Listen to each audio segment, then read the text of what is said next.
And, going back into how these companies use this technology, sometimes you've got to put yourself in the end user's shoes, right? One of the great examples, at least for me, of AI that I'm very happy to be there is when Adobe started adding it to Photoshop. Yeah. I'm not a photo editor of any means, but I do have to occasionally launch Photoshop, go take an image, trim it, remove a background, repost it somewhere else, right?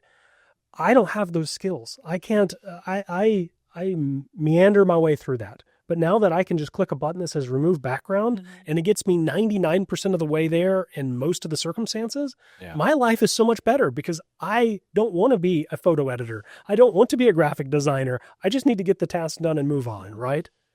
Well, excuse me. So if I'm understanding our conversation right, it's if your business has processes, people, and data, you should be using AI.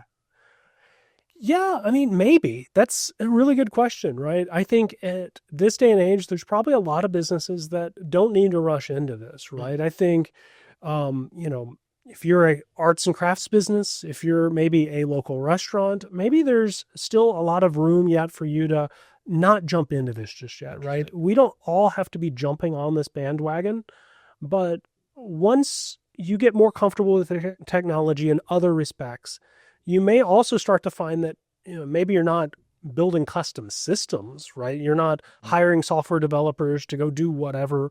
But even an arts and crafts store and shop may realize that they could use some of these systems to help proofread their social media posts, right? Or whatever, right? So I would view it not so much as we're doing AI as a company, but how can I leverage any and all tools to make my job easier?